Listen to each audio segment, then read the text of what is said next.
नमस्कार मित्रों, अष्टावक्र गीता जो कि पिछले दिनों हमने पढ़ना शुरू किया था साथ में, उसकी कड़ी को आगे बढ़ाते हुए वहीं से एक प्रश्न जो कि जनक जी अष्टावक्र से पूछते हैं, उसे हम लोग अभी समझने का प्रयास करेंगे मिलकर। प्रश्न है, ध्यान और साक्षी भाव में क्या संबंध है? तो अष्टावक्र महोदय के गीता के अकॉर्डिंग ध्यान और साक्षी भाव एक ही बात है। आप साक्षी भाव को प्राप्त हो गए, आप ध्यान मग्न हो गए, आपने समाधि को प्राप्त किया, मोक्ष तो कुल सबका एक ही मीनिंग है। लेकिन ये इतनी सरलता से संभव नहीं है कि जितना हमने कर्म चक्र आस-पास बुन लिया है, पता नहीं कितने जीवन से चलते आ रहे हैं, कितने तरह के कर्म चक्र हमारे हैं। और कई तरह के जो पूर्वाग्रह है, कई तरह के हमारे संस्कार जो बिलीफ सिस्टम बने हुए हैं, तो इन सब के वजह से यदि हम सीधे साक्षी भाव में छलांग लगाने की कोशिश करते हैं, तो अनुभव की कमी रह जाती है और कहीं न कहीं अनुभव जब तक नहीं हो, कही सुनी बातें, समझी, लिखी, पढ़ी हुई बातें उतनी कारगर नहीं होती है, जितना कि उसे आप जब तक एक्सपीरियंस ना कर लें। तो सबसे महत्वपूर्ण जो यहाँ है, वो ये है समझना कि साक्षी भाव कोई सीखने, पढ़ने, समझने, सुनने से नहीं, बल्कि पूर्णतः व्यक्तिगत अनुभव से ही आप जान सकते हैं। पूर्णतः व्यक्तिगत अनुभव से ही साक्षी भाव को प्राप्त किया जा सकता है। तो ध्यान और साक्षी भाव में यही संबंध है कि ध्यान रास्ता है और साक्षी भाव मंजिल है। यदि हम अन्य सभी विचारकों को देखें, अन्य सभी मार्ग को देखें, तो यही है कि ध्यान रास्ता है और साक्षी भाव मंजिल है। परंतु अष्टावक्र महोदय की गीता जो कि बहुत कम पढ़ी गई है, बहुत कम सुनी गई है, बहुत ही मैथमेटिकल तरीके से वो सीधा-सा बताती है कि फाइनली तो आप साक्षी भाव में पूरी यात्रा कंप्लीट करके आप साक्षी भाव में आते हैं, तो क्यों ना सीधे साक्षी भाव में छलांग लगा दें, बात बराबर ही है।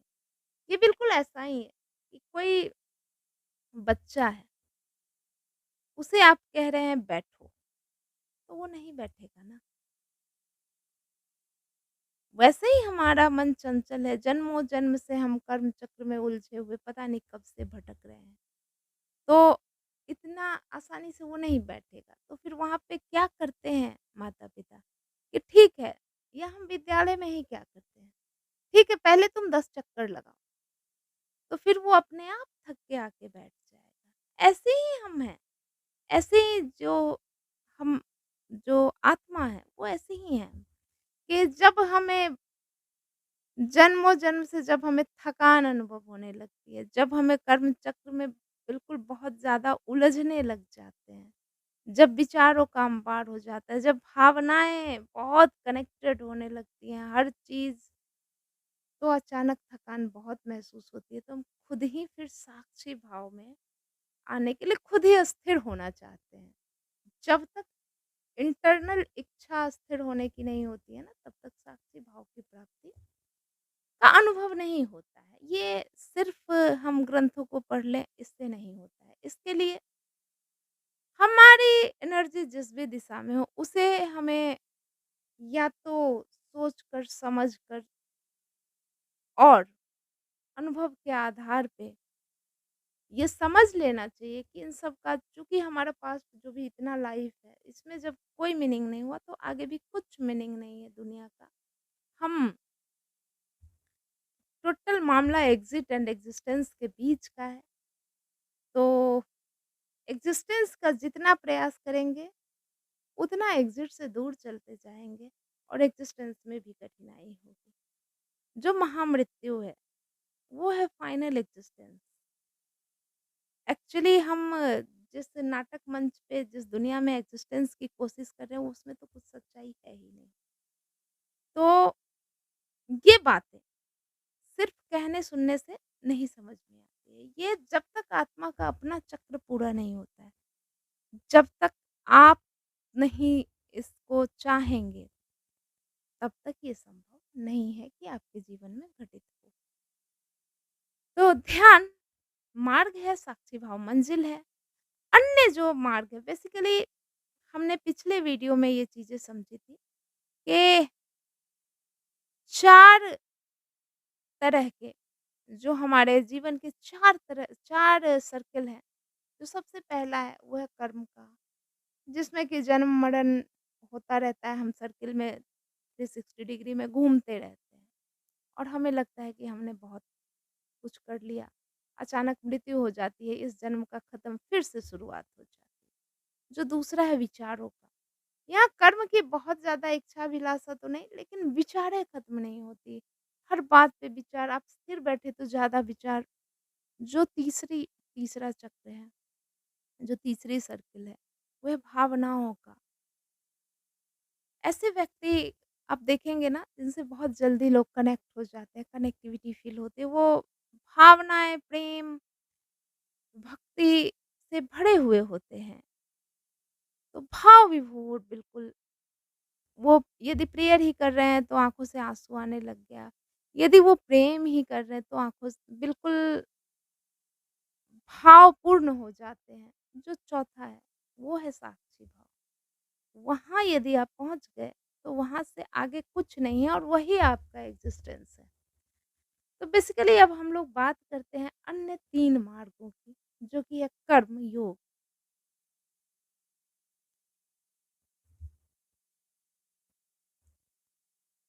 कर्म योग, ज्ञान योग और भक्ति योग। देखिए कर्म योग मतलब कर्म धन योग। अब कर्म योग जो मार्ग है, यहाँ पे एक चीज़ समझने की है कि कर्म धन योग मतलब कर्म करना है और उसे पूर्णतः ध्यानपूर्वक करना है। तो फिर क्या होगा कि वहाँ से डायरेक्ट हम साक्षी भाव को प्राप्त कर सकते हैं। अपने कर्मों का यदि व्यक्ति जो 3 प्रकार के सामान्यतः व्यक्ति होते हैं, कर्मयोगी व्यक्ति काफ़ी एनर्जेटिक होते हैं, उन्हें बस काम करना होता है। कुछ काम नहीं करेंगे तो उनका एक्जिस्टेंस उन्हें लगेगा ही नहीं। हर वक़्त कुछ न कुछ करना है। तो वो उनके लिए जो उचित मार्ग है, ये साक्षी भाव में जाने का, वो है अपने कर्म को ध्यानपूर्वक करें। कि कर्म कहीं कुछ ऐसा ना हो कि किसी को प्रॉब्लम हो रही है, किसी को तकलीफ हो रही हो, हमसे कोई ऐसा कोई चीज़ ना हो रहा हो जो कि मानवता को दुखी कर रहा हो। तो वो फिर अपने ही अंतर्मन में जब वापस आएगी तो फिर वहाँ से फिर मोक्ष संभव नहीं है, साक्षी भाव में जाना संभव नहीं है। और यदि ऐसा नहीं होता है और आप कर्म योगी हैं और कर्म को हम यदि ध्यानपूर्वक करते हैं, तो कर्म ही साक्षी भाव में जाने का मार्ग बन जाता है। आप अपने आस-पास ऐसे बहुत सारे व्यक्ति को देखेंगे जो काफ़ी एनर्जेटिक है, जिसे रोका ही नहीं जा सकता, जिसे बिठाया ही नहीं जा सकता है, तो उन्हें बिठाना भी नहीं है। जैसे मान लीजिए कि एक बच्चा है, वो बहुत एनर्जेटिक है, आप उसे बोल रहे हैं स्थिर हो जाओ, वो नहीं होगा। लेकिन वहीं यदि उससे आप ये कहें कि 10 चक्कर लगा के आओ, मतलब काम करके आओ, अपनी एनर्जी का उपयोग करके आओ, तो वो आके अपने आप ही स्थिर होके बैठ जाए। तो कर्मयोगी के लिए साक्षी भाव में जाना, कर्म के माध्यम से ही संभव है। जो दूसरा मार्ग है, वो है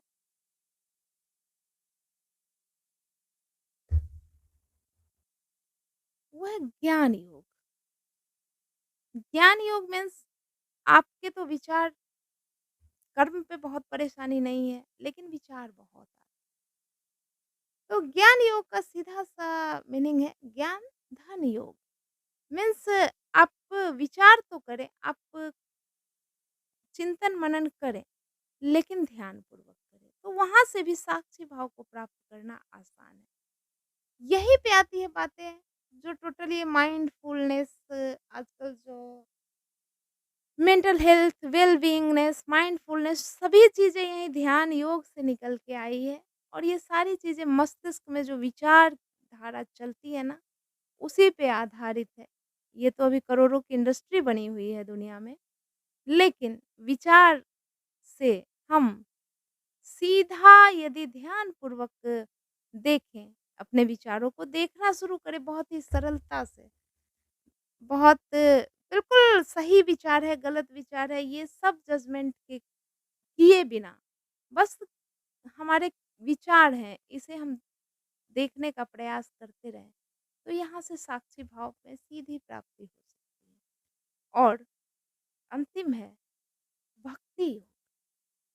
वैसे मनुष्य जो बहुत भावपूर्ण होते हैं। आप ऐसे बहुत सारे व्यक्ति को देखेंगे कहीं कुछ भी हुआ, आँखों से आँसू आ जाता है। उन्हें ना कर्म से बहुत ज़्यादा आसक्ति है, ना सही-गलत के फेरे में पड़ते हैं विचार, बस उन्हें फ़ील होती है चीज़ें। और वैसे व्यक्ति आपके आस-पास भी होंगे तो आप उनकी उपस्थिति मात्र से उनसे कनेक्ट फ़ील करते हैं। तो वैसे व्यक्तियों के लिए साक्षी भाव में जाना, बस भक्ति को ही ध्यानपूर्वक करने लग जाओ, कहाँ ध्यान लगाना है? मान लीजिए कि आप काफ़ी भावपूर्ण हैं, आपका ध्यान कहीं ऐसा तो नहीं कि किसी मानवता के खिलाफ कोई चीज़ है और वहाँ पे आपकी भावनाएँ कनेक्टेड हो गई हैं। तो ऐसे व्यक्ति जो भी चीज़ें करते हैं ना, वो बिल्कुल इमोशनल लेवल पे जाके करते हैं। तो वहाँ ये देखना है कि हम अपने इमोशंस को ध्यानपूर्वक चुनें, कि कहाँ हम कनेक्ट हो रहे हैं।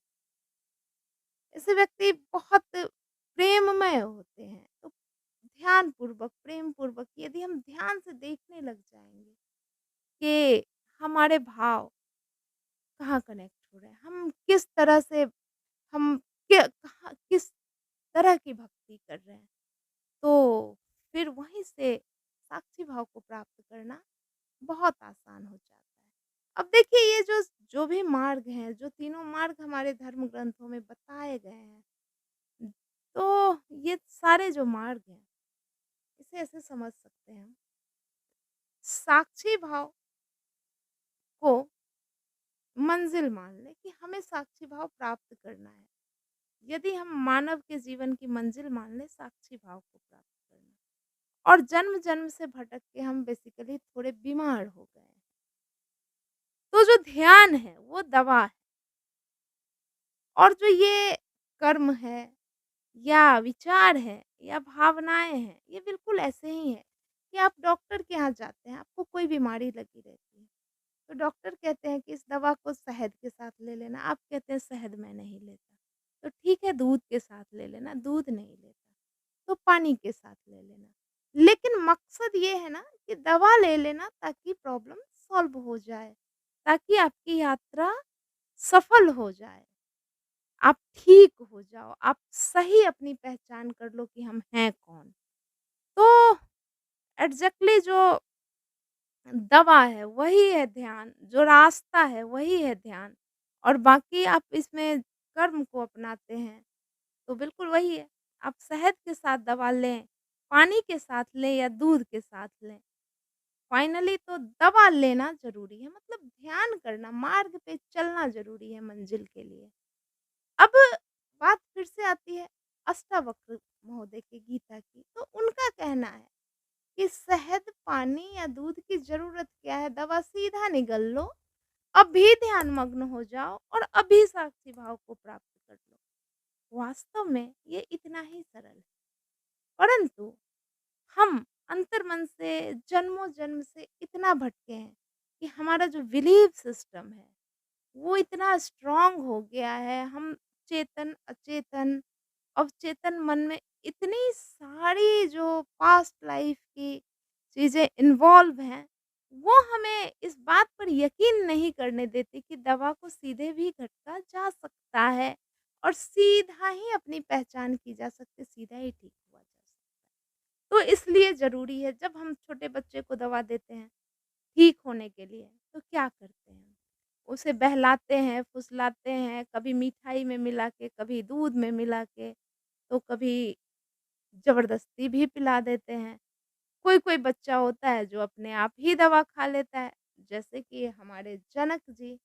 जनक जी को अष्टावक्र जी ने कहा कि आप मुक्त ही हैं, तो वो सिर्फ़ अपना विस्मृत भाव प्रकट कर रहे थे कि हमें आज तक पता ही नहीं था कि मैं मुक्त ही हूँ। तो ज़ाहिर-सी बात है कि दवा लेने के लिए ही जो साक्षी भाव को प्राप्त करने के लिए ही सारे मार्ग हैं, मंज़िल तो वही है और हम सभी एक ही एनर्जी, एक ही स्रोत से अलग-अलग बिछड़े हुए निकले हुए हैं। तो फाइनली जो प्रश्न का उत्तर है, वो यही है कि ध्यान रास्ता है, ध्यान दवा है और सॉल्यूशन मंज़िल साक्षी भाव है। आज के लिए इतना